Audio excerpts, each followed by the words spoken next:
Irán buscó otro camino y encontró un proveedor dispuesto a colaborar con ellos, el director del programa de enriquecimiento de uranio de Pakistán. Los iraníes pensaron, si Israel y otros países tienen una central nuclear, ¿por qué Irán no? Entonces Ahmadinejad inició el proceso de enriquecimiento de uranio y el reloj nuclear comenzó a correr de nuevo muy rápidamente. America is determined to prevent Iran from getting a nuclear weapon, and I will take no options off the table to achieve that goal. A nuclear-armed Iran must be stopped.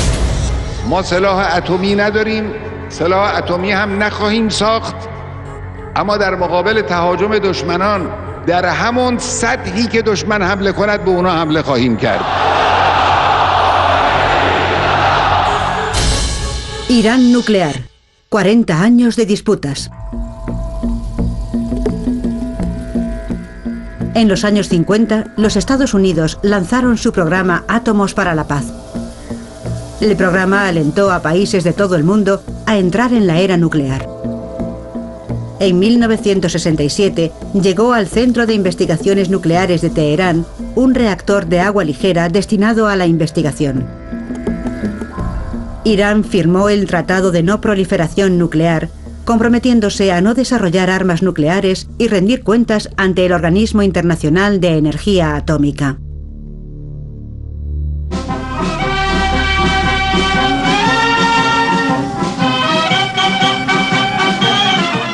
El monarca de Irán, el Shah Mohammad Reza Pahlavi, era un firme aliado de los Estados Unidos. Lo que yo llamo la directriz principal de la política estadounidense era muy simple: mantener a los comunistas fuera del gobierno iraní, mantenerlos fuera de la industria petrolera iraní y mantenerlos fuera del territorio iraní. Y estuvo operativa hasta la caída de la Unión Soviética. Los Estados Unidos vendieron al Shah equipamiento informático militar y tecnología occidental. The relations between Iran and the United States are extremely close, and I think His Imperial Majesty and I have agreed that we can probably say they've never been better. A mediados de los años 70, el Shah decidió emprender un programa de energía nuclear. Pidió consejo a un joven ingeniero formado en Suiza. Un día me llamaron para decirme que el Shah deseaba iniciar un programa de energía nuclear y quería que me encargase del proyecto. Mi intención era tener plena autoridad para decidir cómo sería ese programa. Para desarrollar su industria nuclear, Irán necesitaba ayuda exterior. Los iraníes iniciaron conversaciones con los Estados Unidos, pero encontraron dificultades. Empezaron a poner más y más condiciones al acuerdo bilateral. Negociamos con los estadounidenses durante algún tiempo, pero nunca llegamos a un acuerdo.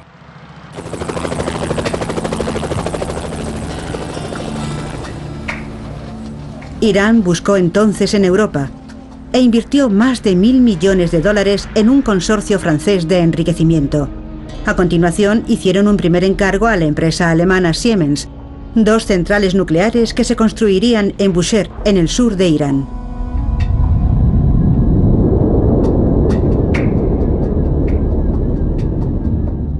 En los años 70, quedó claro que 2 grandes potencias de la región habían fabricado armas atómicas. Tanto Israel como la India consiguieron la bomba en secreto. A diferencia de Irán, ninguno de ellos había firmado el Tratado de No Proliferación Nuclear. El Shah de Irán tenía grandes planes para crear un amplio programa de energía nuclear. Y en aquel momento, los Estados Unidos lo respaldaron plenamente. Pero el Shah también tenía en mente llegar a conseguir armas nucleares. Los Estados Unidos impidieron al Irán del Shah tener acceso a tecnologías de reprocesamiento de plutonio que habrían abierto el camino hacia las armas nucleares.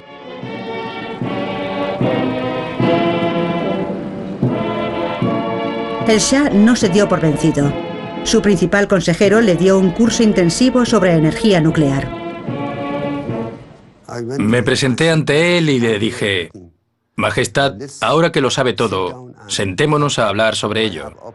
Yo he optado por esta tecnología que no conduce a las armas nucleares. Si quiere algo más que eso, dígamelo, por favor.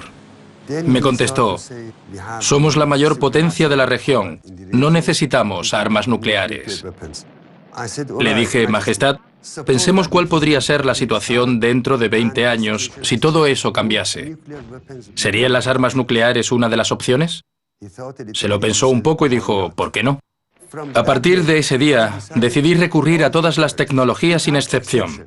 Estaría preparado para proporcionar armamento nuclear si el gobierno lo requería. Eso es todo.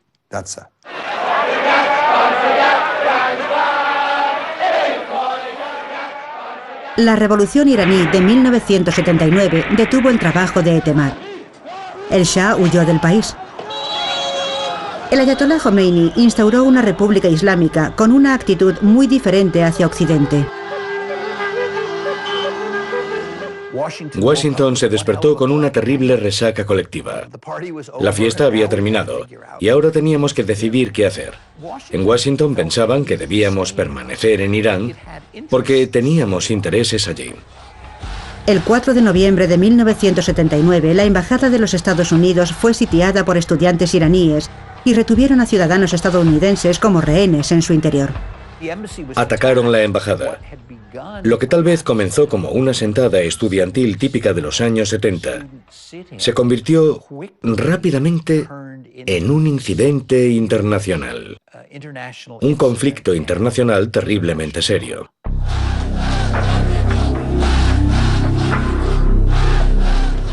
John Limber y sus compatriotas fueron mantenidos como rehenes durante 444 días. Cuando fueron liberados, las relaciones diplomáticas entre los Estados Unidos e Irán se habían roto.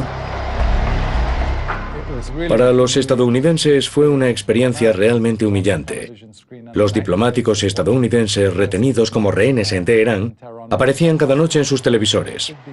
Cualquier gobierno de los Estados Unidos encontraría muy difícil hacer alguna propuesta al régimen de Teherán. Sus diplomáticos habían sido retenidos como rehenes y los iraníes coreaban todas las semanas muerte a los Estados Unidos. Jomeini puso Irán en contra de Occidente y sus valores. Su primer invitado diplomático fue Yasir Arafat, el líder de la Organización para la Liberación de Palestina, lo que incrementó las preocupaciones de Occidente sobre la expansión de la revolución islámica. Además, interrumpió el proyecto nuclear del Shah, incluyendo la central de Bushehr, parcialmente construida.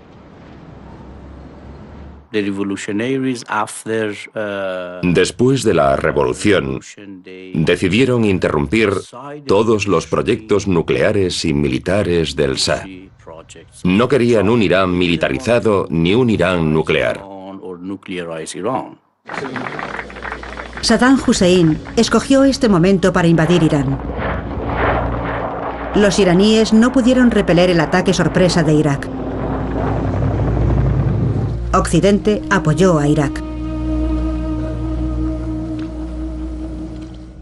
Sin duda alguna, después de la crisis de los rehenes y su regreso, se produjo una ruptura total de las relaciones entre los Estados Unidos e Irán. Durante ese tiempo había crecido la preocupación sobre Irán, su radicalismo e incluso la forma en que el régimen trataba a su propio pueblo. Todo ello hizo que los estadounidenses se creasen una imagen muy negativa de Irán, que radicalizó aún más la situación. A muchos les preocupaba seriamente, sobre todo en la administración Reagan, que Irán pudiese mostrarse cada vez más hostil y optar por el expansionismo.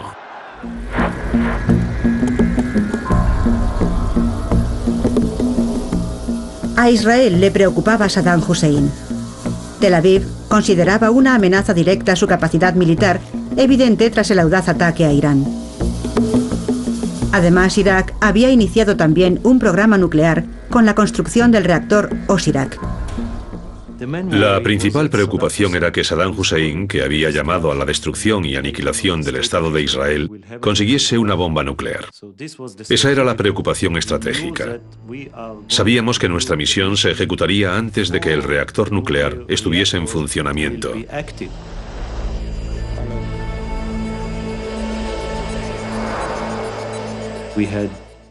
Debíamos superar muchos problemas operativos, el alcance de nuestro armamento, la falta de información, su potente defensa antiaérea, ya que Irán e Irak estaban en plena guerra en ese momento, y el hecho de que nunca antes se había hecho algo así. 8 de nosotros fuimos seleccionados para la misión, sabiendo que podía ser la última.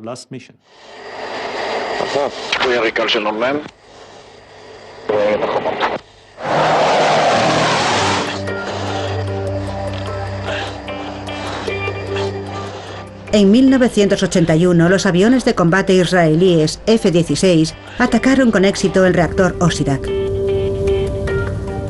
El ejército de Saddam no sufrió ningún daño.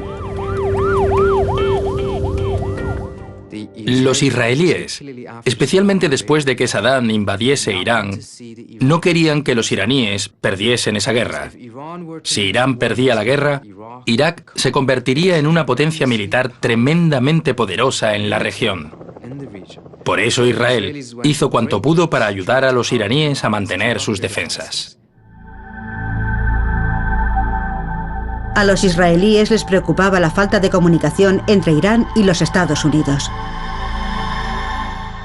Recuerdo varias reuniones en Tel Aviv con el ministro de Defensa Robin. Intenté reunirme con él al menos una vez a la semana mientras estuve allí. A solas, en privado.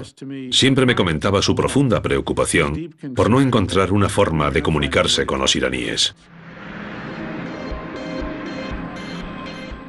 Los iraníes cerraron un acuerdo secreto con el presidente Reagan por mediación de Israel.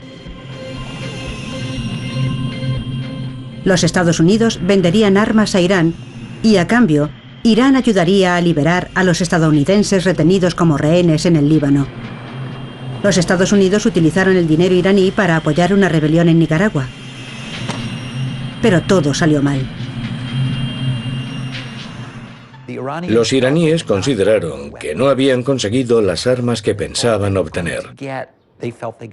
Las armas les parecían anticuadas y obsoletas, y los estadounidenses no recuperaron a los rehenes. En definitiva, no hubo ninguna mejora, ningún cambio en sus relaciones. Ronald Reagan estuvo a punto de perder el cargo. Ambas partes se sintieron engañadas. Creo que el escándalo Irán-Contra ha dejado una profunda huella en la mentalidad estadounidense. La idea de que cualquier negociación, cualquier trato con Irán conlleva un gran riesgo político, tiene relación con lo que ocurrió con el escándalo Irán-Contra.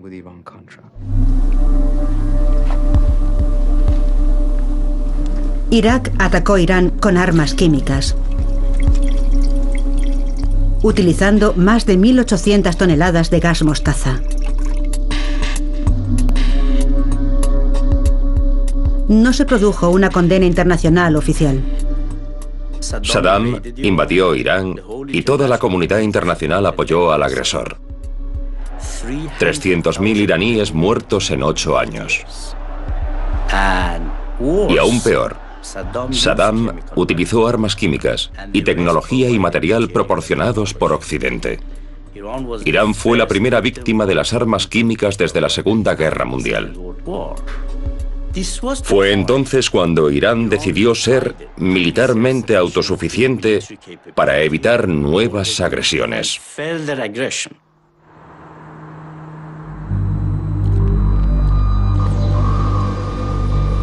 Después de la guerra, Irán puso de nuevo en marcha su industria nuclear. Irak había destruido parcialmente la planta de energía nuclear de Bushehr e Irán recurrió a la empresa alemana Siemens.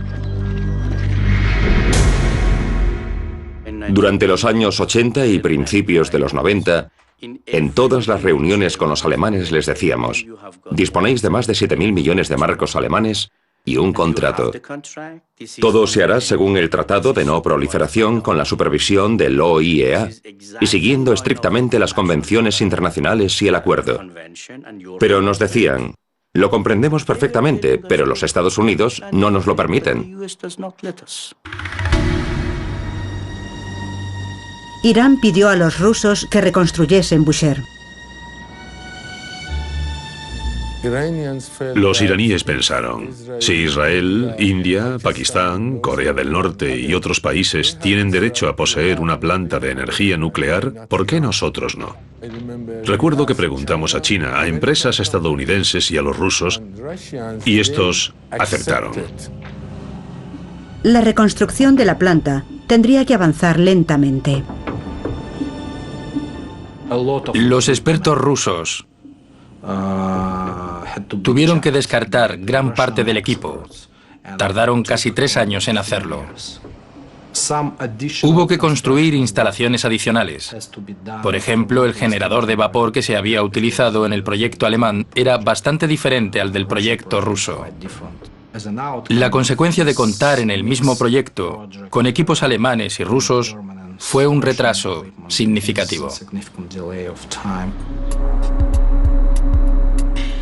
Para los rusos fue una bendición. Tras el accidente de Chernóbil, su industria nuclear estaba en una situación desesperada. Es cierto que a principios de los 90, lo ocurrido en Chernóbil tuvo un gran impacto, sobre todo psicológico. En ese sentido, para Rusia también representó un paso adelante volver a construir centrales nucleares en el extranjero. A los Estados Unidos les preocupaba la participación de los rusos. Pensábamos que no había ninguna razón por la que Irán debiese tener jamás ningún tipo de programa nuclear. No estábamos en condiciones de encontrar una forma de detener un programa nuclear civil y legítimo en Irán. Pero debíamos hacer todo lo que estuviese en nuestra mano para mantener a los iraníes lejos de lo que llamábamos tecnologías sensibles, el enriquecimiento y el reprocesamiento. Había una gran presión porque en los años 90 y hasta principios de la década de 2000, la mayoría de los proyectos bilaterales, los proyectos entre los estadounidenses y los rusos, por ejemplo, se veían bajo la perspectiva de la cooperación nuclear entre Rusia e Irán. Pero la idea estaba clara: dificultar el proyecto cuanto fuese posible para que al final Rusia tomase la decisión de cancelarlo. Los rusos estaban convencidos de que nuestro único objetivo era bloquear Irán por completo, impedirles hacer cualquier cosa. Y ellos tenían mucho interés en ganar dinero, sobre todo en los duros días de Yeltsin.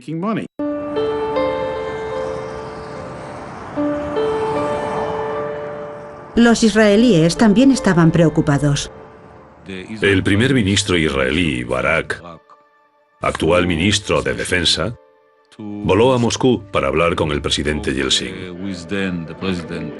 Durante esas reuniones, Barak instó a los rusos a no ayudar a los iraníes a construir la central de Bushehr. Les preocupaba que la pudiesen utilizar para fabricar armamento nuclear. Tanto Yeltsin como su primer ministro les dieron la misma respuesta. Necesitamos dinero. Los iraníes nos van a pagar $4.000 millones.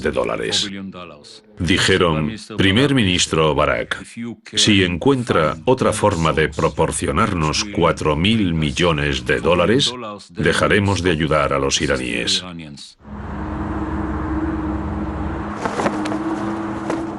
Tardaron 20 años en reconstruir Bushehr, bajo una presión política creciente. En el marco de esa cooperación, el ministro ruso de Energía Atómica tenía planes para Irán que iban mucho más allá de la central de Bushehr. Investigaciones sobre el uranio, formación de especialistas, un reactor de investigación, enriquecimiento por centrifugación. Tengo entendido que algunos de esos proyectos, como el de enriquecimiento, fueron cancelados desde la cúpula del poder político por el presidente Yeltsin. Tanto Occidente como Israel intentaban limitar la colaboración rusa y los iraníes buscaron ayuda en otra parte.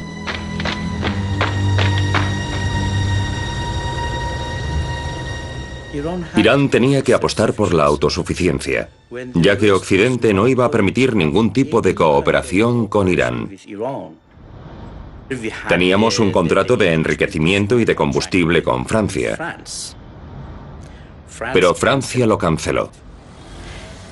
Si el contrato con París hubiese seguido vigente, Irán no habría tenido la menor intención de desarrollar el enriquecimiento en su propio país. Fueron los franceses quienes incumplieron el contrato. Y eso obligó a Irán a optar por el enriquecimiento en su territorio. Esa fue la razón por la que Irán decidió iniciar procesos científicos de enriquecimiento. Fue muy evidente. Irán buscó otro camino.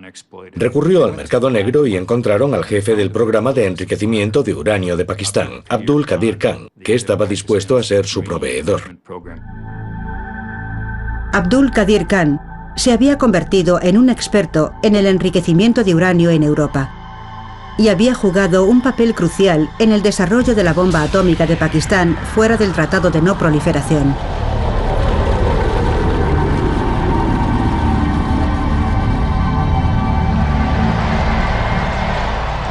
Khan se convirtió en un héroe nacional. Khan y sus socios se reunieron con altos cargos de la Guardia Revolucionaria iraní entre el 85 y el 87. Aceptaron proporcionarles un equipo inicial para el enriquecimiento de uranio, unas pocas docenas de centrifugadoras de primera generación, planos. Los iraníes fueron tendiendo gradualmente hacia el enriquecimiento de uranio, los reactores de agua pesada, y la única causa fue la percepción que Occidente tenía de Irán. No debía hacerse público porque Occidente lo habría impedido de inmediato. Entre 1995 y 2003, Irán hizo algo de lo que no informó al OIEA.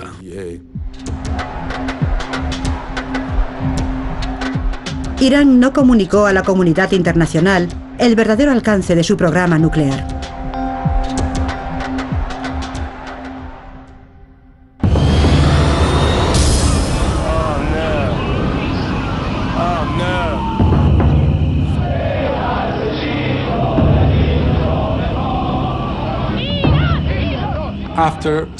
Después del 11 de septiembre, Irán fue el único país de Oriente Medio cuya población apoyó públicamente a los Estados Unidos. Iluminaron las calles de Teherán con velas de forma espontánea. Surgió cierta esperanza. Tras 2 décadas de enemistad entre los Estados Unidos e Irán, de repente sus intereses coincidían.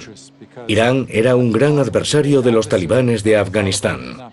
Prácticamente habían estado en guerra con ellos y ahora los Estados Unidos eran enemigos de los talibanes.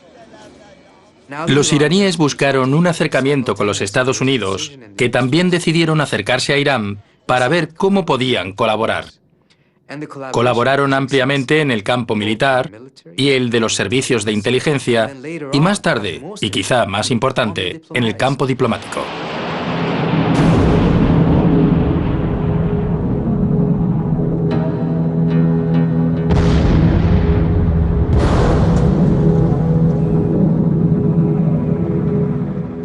El gobierno talibán fue derrotado y se celebró una conferencia internacional para decidir el futuro de Afganistán. Los Estados Unidos e Irán coordinaron juntos la conferencia de Bonn del 10 de diciembre de 2001, en la que se decidió un nuevo orden político para el gobierno afgano. Los iraníes estaban exultantes, habían demostrado su utilidad estratégica y que podían colaborar con los Estados Unidos. 6 semanas más tarde, George Bush, hijo, pronunció su primer discurso sobre el estado de la nación. Iran aggressively pursues these weapons and exports terror, while an unelected few repress the Iranian people's hope for freedom. States like these and their terrorist allies constitute an axis of evil arming to threaten the peace of the world by seeking weapons of mass destruction. En Teherán quedaron conmocionados. Esa era la respuesta inmediata a la colaboración, a la fructífera colaboración entre los Estados Unidos e Irán en Afganistán. Los Estados Unidos modificaron parte de su comportamiento táctico, no su estrategia. La estrategia de los Estados Unidos se basaba, y se sigue basando, en un cambio de régimen. No lo dicen oficialmente, pero esa es su estrategia.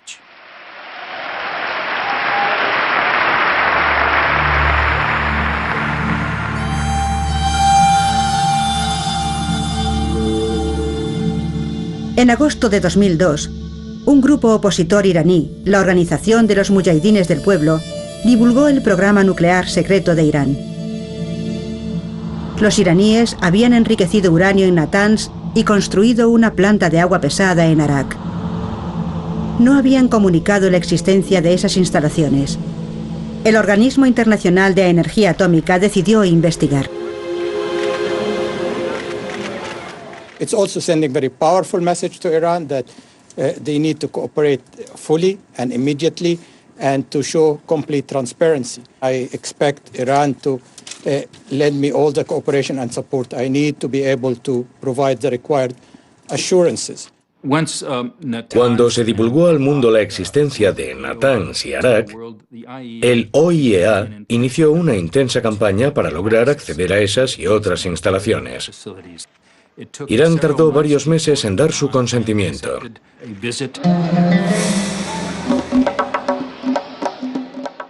Durante nuestra primera misión en Irán, pedimos ver los talleres de la compañía eléctrica Kayale, que eran la base de la etapa inicial de investigación y desarrollo del proceso de centrifugación iraní. Lo discutieron durante bastante tiempo y una mañana nos dijeron, ya podemos ir. Poco después de salir del hotel me pareció que no íbamos en la dirección correcta. Nos llevaron a la central de la compañía eléctrica Kayale, no a los talleres que queríamos ver. Cuando protestamos nos dijeron, se trata de una empresa privada, no tenemos autoridad para llevarlos a los talleres. Lo sentimos.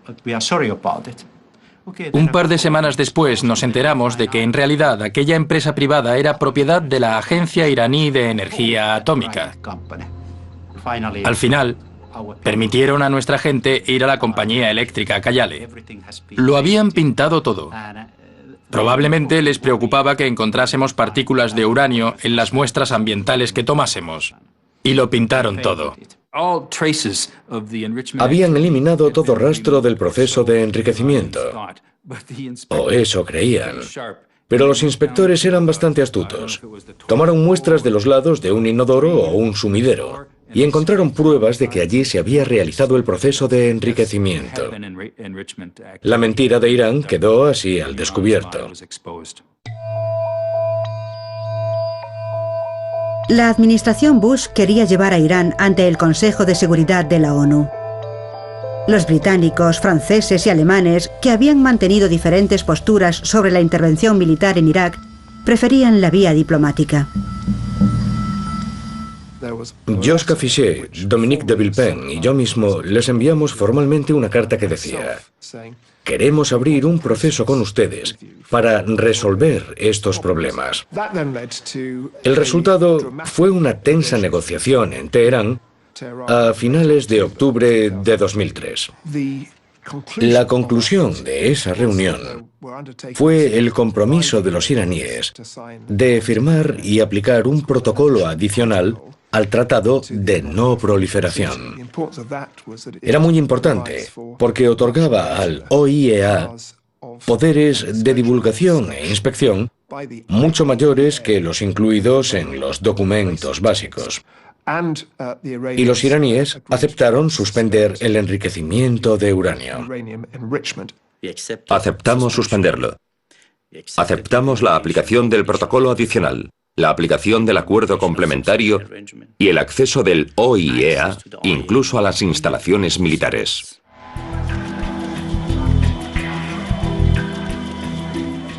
Irán evitó cualquier incumplimiento de los acuerdos con el OIEA, evitando así otras posibles sanciones o acciones militares. Pero la iniciativa de los europeos necesitaba el apoyo de los Estados Unidos. Entre otras cosas, pidieron a cambio repuestos para su flota de aviones civiles. Pero esos repuestos eran principalmente piezas fabricadas por Rolls-Royce en el Reino Unido. Y según la legislación sobre sanciones de los Estados Unidos, Rolls-Royce no podía vendérselos. Por eso me esforcé mucho por llegar a un acuerdo con los Estados Unidos. Pero al final todo quedó en nada por la oposición existente dentro de su sistema.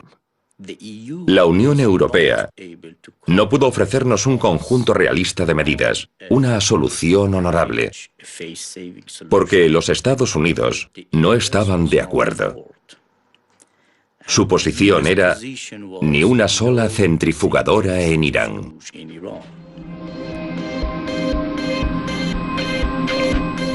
Finalmente, los Estados Unidos decidieron participar en los intentos de negociación con Irán. El presidente Bush y la secretaria de Estado Rice coincidieron en que los Estados Unidos apoyarían por primera vez los intentos de negociación de la Unión Europea. Cuando llegué como subsecretario de Estado, justo un día después de tomar posesión del cargo, Condi Rice me dijo: «Serás nuestro hombre en Irán». Le contesté: «Condi, no soy un experto en Irán». Y me dijo: «Serás nuestro hombre en Irán porque conoces a los europeos». Bush no era un experto en Irán y decidió buscar ayuda.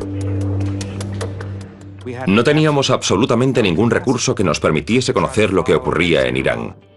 No habíamos hablado con ellos en profundidad sobre ningún tema desde 1980. 32 años después, en 2012, es el único país del mundo del que podemos decir algo así. No existe una comunidad empresarial estadounidense, ninguna agencia de noticias estadounidense. Es el país del mundo del que estamos más alejados.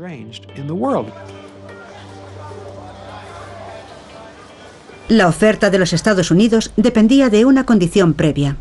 Estamos dispuestos a suspender las sanciones en vuestra contra si estáis dispuestos a suspender, solo mientras duren las negociaciones, vuestro programa de enriquecimiento de uranio.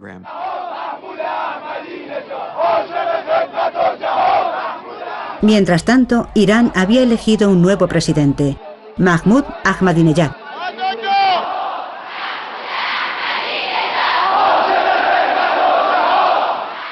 Seis meses antes de las elecciones presidenciales, el líder iraní nos dijo que no toleraría unas negociaciones sin una fecha límite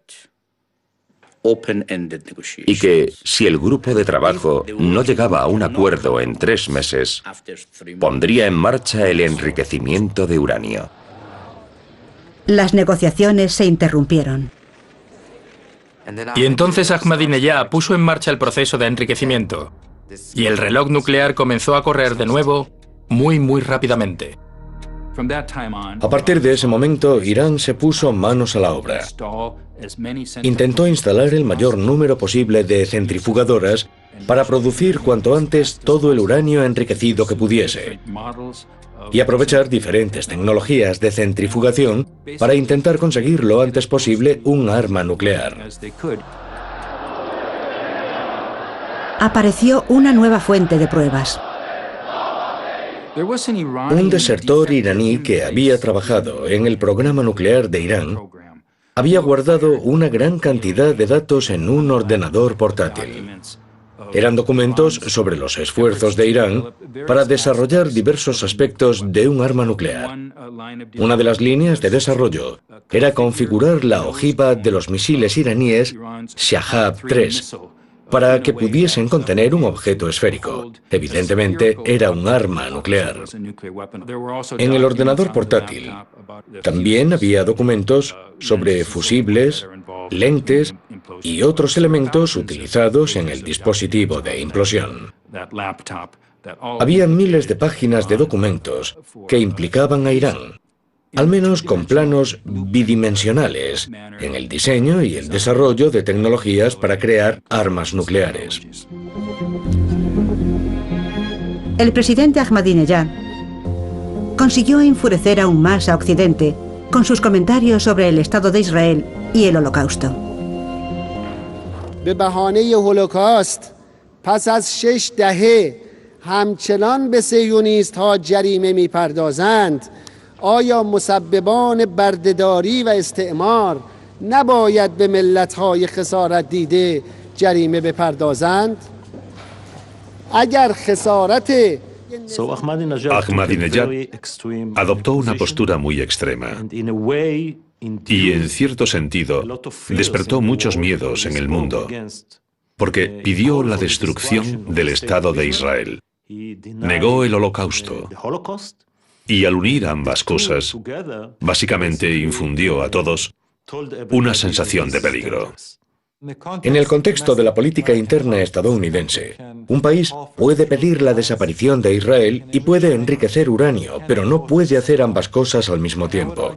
En mi opinión, la principal causa de la tensión entre los Estados Unidos e Irán no son las ambiciones nucleares de Irán, sino la hostilidad de Irán hacia Israel. Dada la creciente tensión, la comunidad internacional estaba ansiosa por reanudar las negociaciones. Queríamos que los iraníes volviesen a una posición que ya habían abandonado, cesar el proceso de enriquecimiento. De ahí todas las dificultades. Rusia, China, Europa y los Estados Unidos dijimos públicamente a los iraníes: si no aceptáis las negociaciones, vamos a tener que sancionaros, porque no podemos quedarnos de brazos cruzados viendo cómo proseguís con vuestro programa de enriquecimiento en la planta de Natanz. No podemos quedarnos de brazos cruzados mientras leemos todos los informes del OIEA sobre los progresos que estáis haciendo. No lo haremos. Si os reunís con nosotros de buena fe, cooperaremos. Si os negáis a cooperar, que es lo que estaban haciendo en 2006 y 2007, no permaneceremos al margen. Os sancionaremos y aumentaremos la presión y os complicaremos las cosas. Así que aprobamos una resolución de sanciones según el capítulo 7 de la Carta del Consejo de Seguridad de la ONU. A pesar de las políticas de los Estados Unidos, Irán siguió desarrollando su programa nuclear.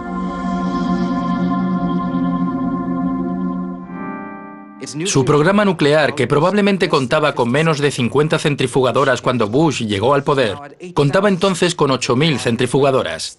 Y los iraníes estaban acumulando uranio de bajo enriquecimiento. Pensemos lo que pensemos de esa ideología, sus resultados estaban muy claros. No habían impedido el auge de Irán en la región, ni habían impedido que consiguiese una bomba nuclear.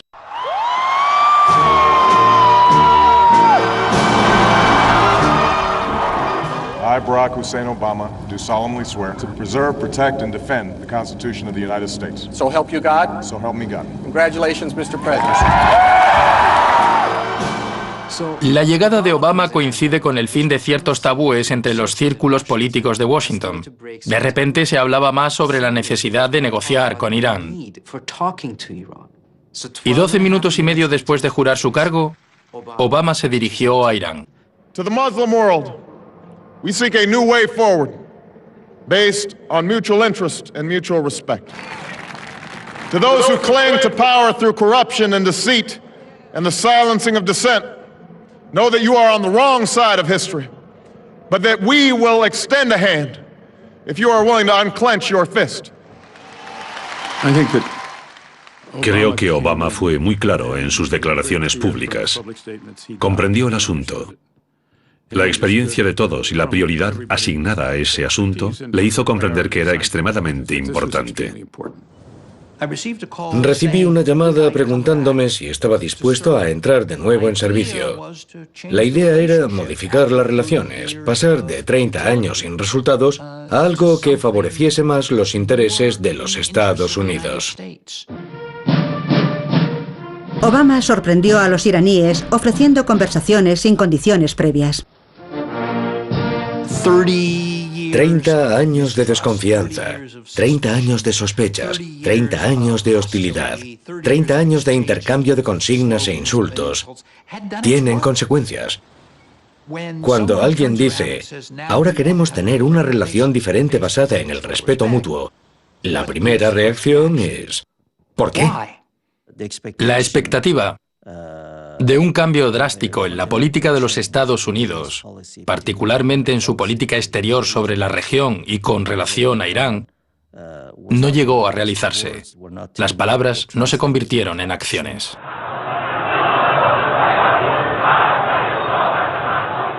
Ahmadinejad fue reelegido en junio de 2009. Las calles de Teherán se llenaron de manifestantes que cuestionaban la legitimidad de los resultados. En mi opinión, nada perjudicó tanto el margen de maniobra de Obama, su espacio político y su confianza moral en la diplomacia, como las imágenes de manifestantes pacíficos siendo golpeados en las calles de Teherán por pedir simplemente un recuento de votos. El presidente Obama divulgó la existencia de una nueva planta de enriquecimiento de combustible en Fordo, cerca de Qom.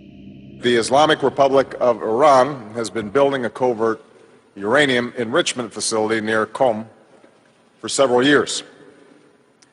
Earlier this week, the Iranian government presented a letter to the IAEA that made reference to a new enrichment facility, years after they had started its construction. Creo que el resultado del proyecto de Fordo fue muy negativo para Irán y también para solucionar la crisis. Fue otra sorpresa desagradable para Rusia. Creían tener una relación especial con Irán, mientras los iraníes construían otra planta de enriquecimiento de uranio en secreto, sin decírselo a los rusos. Eso molestó a Medvedev, y desde ese momento los rusos se mostraron dispuestos a aprobar sanciones más severas. Irán dio una sencilla explicación sobre las nuevas instalaciones. Cada día que alguien en Washington o Tel Aviv dice podríamos atacar Irán, no descartamos ninguna opción.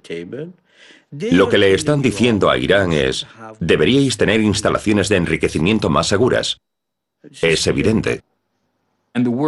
Básicamente, el mundo se unió contra Irán tras el descubrimiento de una nueva planta secreta de enriquecimiento. Israel lo consideró parte de una estrategia recurrente. La estrategia iraní no es conseguir la bomba lo antes posible. La estrategia iraní es conseguir la bomba del modo más seguro posible. Así que van avanzando muy despacio. Lo bastante despacio para no provocar una reacción.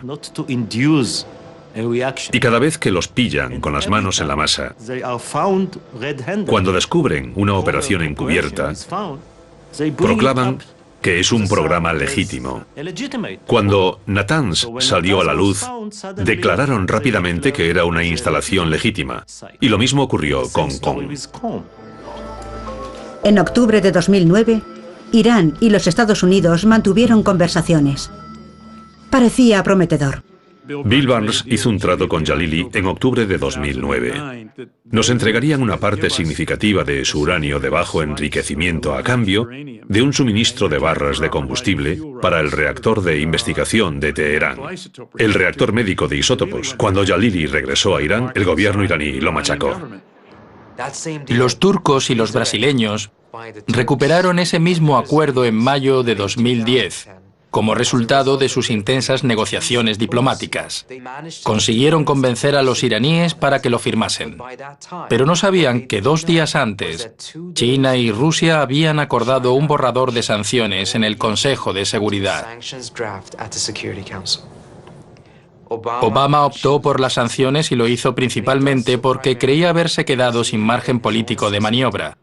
Optar por los avances diplomáticos habría significado entrar en guerra con el Congreso. Se había perdido otra oportunidad para emprender la vía diplomática. Ahora solo quedaban las sanciones. Tras 8 años de Rafsanjani, 8 años de Hatami y 6 años de Ahmadinejad, ¿qué pasos ha dado Irán? Ha aceptado la prolongación del Tratado de No Proliferación después de 25 años. Ha firmado y ratificado los tratados sobre armamento químico. Ha firmado los convenios sobre armamento biológico. Pero no he visto a los países occidentales dar ni un solo paso en serio.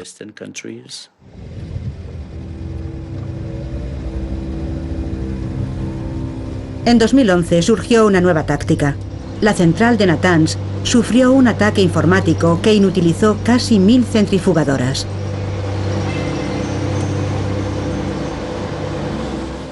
En los últimos 2 años, han sido asesinados 5 científicos. Todos estaban relacionados con la industria nuclear. Todas las personas del mundo respetan a los científicos. Así que es algo muy serio y lamentable. Ni las sanciones, los ataques informáticos, la amenaza de un ataque militar o el asesinato de científicos nucleares han tenido ningún efecto sobre nuestra determinación por continuar con nuestras actividades nucleares con fines pacíficos. Mientras tanto, otros miembros de la OIEA expresaron su frustración. I expressed serious concern regarding possible military dimensions to Iran's nuclear program.